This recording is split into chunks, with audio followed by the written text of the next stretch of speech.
Hello student, welcome to Equator Academy Dehradun. और फिर से मैं आप लोग के लिए आया हूँ एक यूकेपीएससी एग्ज़ाम। आप में से जो हॉर्टिकल्चर सुपरवाइज़र या लैब असिस्टेंट के एग्ज़ाम के लिए जा रहे हैं, प्रोटोजोआ का एमसीक्यू जैसे कि आपको दिख रहा होगा। चलिए अपनी पेन और नोटबुक बाहर निकाल लीजिए और इस एमसीक्यू को अटेंड करने की कोशिश कीजिए। चलिए सबसे पहले हम लोग जो है शुरुआत करते हैं। और चलिए पहला क्वेश्चन रख रहा हूँ मैं आपके सामने। क्वेश्चन नंबर 1 है आपका, देखिएगा। Alternation of sexual and asexual generation is known as. ठीक है, alternation of sexual and asexual generation is known as, इन चारों से क्या कहते हैं? डाइजेनेसिस कहते हैं, या मेटाजेनेसिस कहते हैं, या मेटामॉर्फोसिस कहते हैं, या डाइमॉर्फिज्म कहते हैं।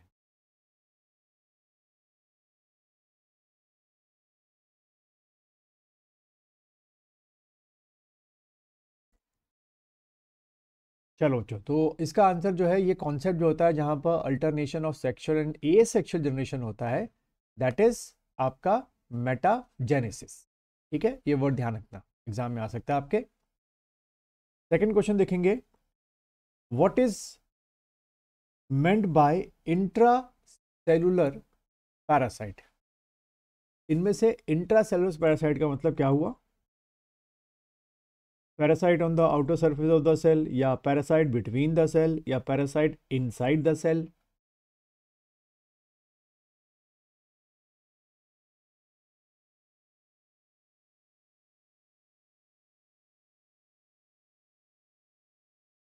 चलो स्टूडेंट, इसका जो आंसर है वो है आपका C, parasite inside the cell.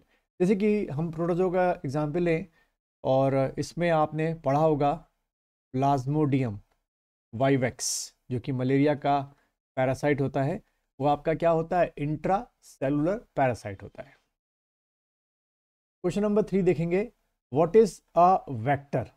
इन चारों में से वेक्टर की एग्जैक्ट डेफिनेशन क्या हो सकती है?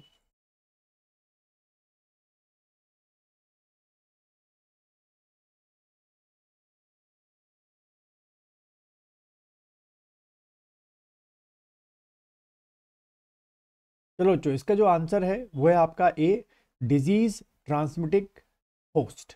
ठीक है, जैसे कि हम बात करें फिर से कि जो आपका मलेरिया होता है उसका अ, आपका वेक्टर क्या होता है? फीमेल एनोफिलीज होता है। ठीक है, वो क्या हो गया? इसका वेक्टर हो गया। क्वेश्चन नंबर 4 देखेंगे आप लोग। Down stroke and recovery stroke are two phases of. इनमें से डाउन स्ट्रोक और रिकवरी स्ट्रोक क्या होती है?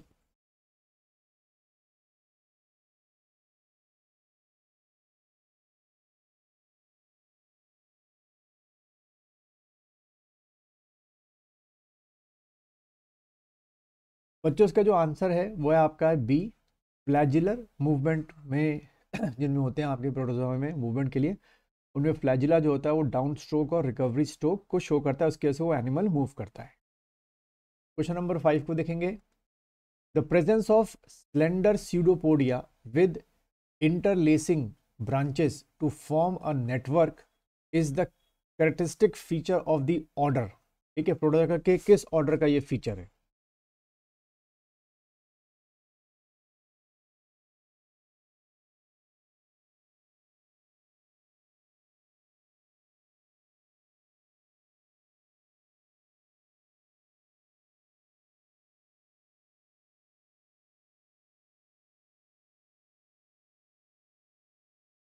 तो बच्चों, इसका जो आंसर है वो है आपका ई, या आपका ऑर्डर है फोरामिनीफेरा। इसमें आपको सारे ऑर्डर्स जो करेक्टर्स हैं वो आपको दिखेंगे। 6 क्वेश्चन आपका है। Contractile vacuole is noticed among amoeba. इन किस अमीबा में मिलता है, आपको ये बताना है।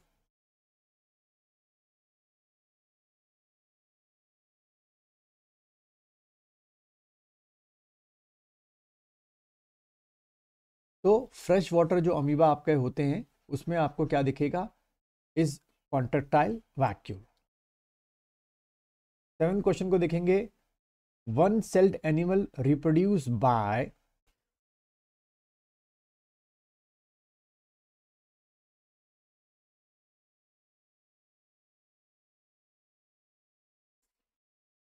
चलिए, इसका जो आंसर है बच्चों वो है आपका बी, स्प्लिटिंग। 8th क्वेश्चन देखेंगे आप लोग।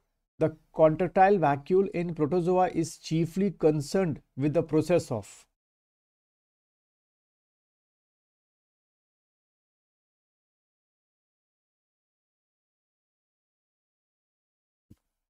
चलिए, इसका जो आंसर है बच्चों वो है आपका B, osmoregulation. 9th question देखेंगे। Food capture is the function of, इनमें से फूड कैप्चर किसका फंक्शन है?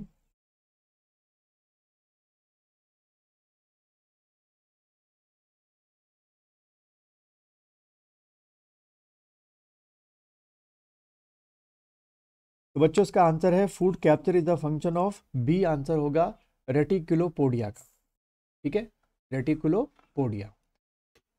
क्वेश्चन नंबर 10 को देखेंगे। Karyosome consist of two materials, what is the achromatic substance present in it? Paramecium ढंग से आप लोगों ने पढ़ा होगा तो आप इसका आंसर अच्छी तरीके से बता पाएंगे।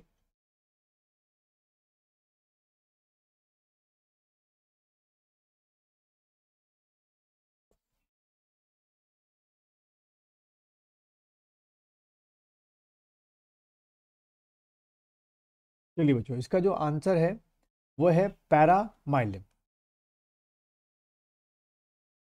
क्वेश्चन नंबर 10 देखेंगे। The shell of polystomella is made up of.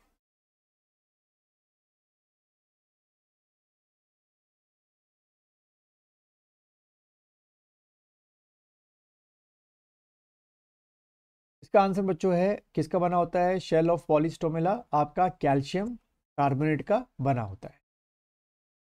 Question number 12 देखेंगे आप लोग।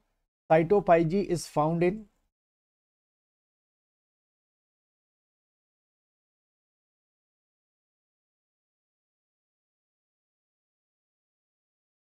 बच्चों इसका जो आंसर है वो है आपका अमीबा। उसके बाद next question. The locomotory organ of foraminifera are.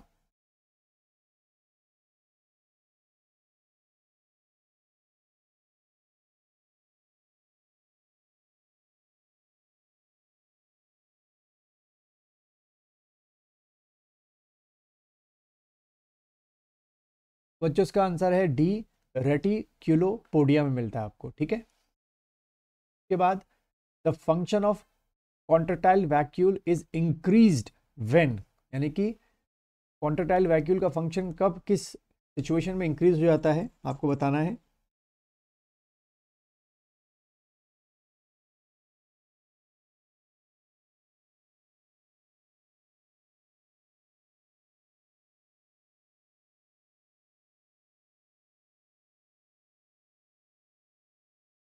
तो बच्चों इसका जो आंसर है वो है आपका क्या, C, the cell membrane is permeable to water, उस केस में।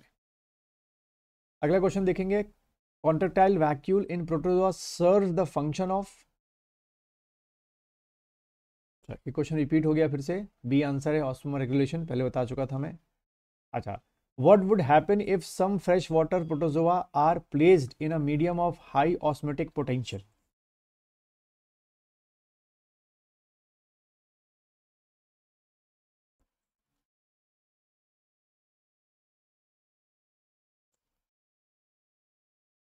चलिए बच्चों, इसका जो आंसर है वो आपका है क्या, डी। ऐसे केस में कॉन्ट्रेक्टाइल वैक्यूल फॉर्म ही नहीं होंगे, डज नॉट फॉर्म। ठीक है, then the probably function of contractile vacuole is.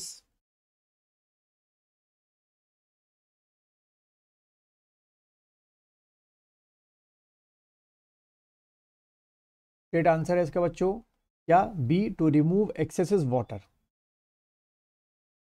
When we transfer a protozoa living in sea to fresh water, what happens? जैसे कि आप अमीबा को, पैरामीशियम को उठा के रख दें सी वाटर में या सेलाइन वाटर में, तो क्या हो सकता है?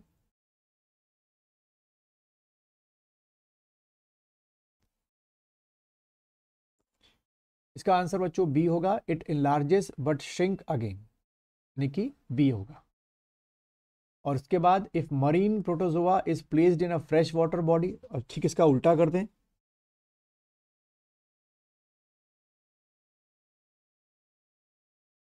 क्या आपने एक ओशन से उठा के प्रोटोजोआ को किसी लेक में या पॉन्ड में रख दिया, तब क्या होगा? तो बच्चों इसका जो आंसर बनेगा वो है आपका बी, सिर्फ क्या होगा, श्रिंक होगा आपका, ठीक है। उसके बाद सीलिया इन पैरामीशिया अराइज फ्रॉम, अपने पैरामीशियम पढ़ लिया होगा अब तक। पैरामीशियम में जो सीलिया होता है अराइज फ्रॉम,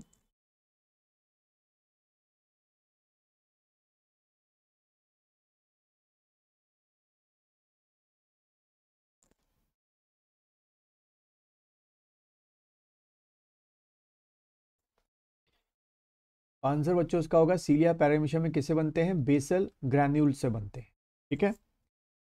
उसके बाद बायोल्यूमिनस रिप्रेजेंट बाय, यानी कि पानी के अंदर जितना अंधेरा होता है उसमें भी चमकते रहते हैं, इनमें खुद केमिकल रिएक्शन से लाइट प्रोड्यूस करने की पावर होती है।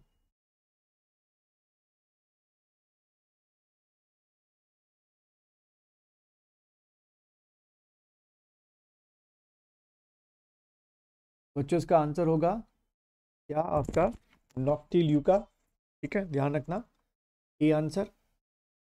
और लास्ट क्वेश्चन है, सब cellular physiological division of labour occurs in,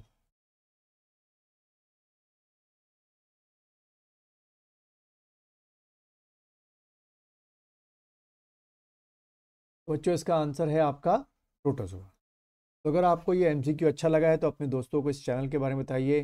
lab assistant और आपका हॉर्टिकल्चर ऑफिसर को लेकर मैं लगातार आपके बीच में कुछ ना कुछ वीडियोस लाता रहूँगा।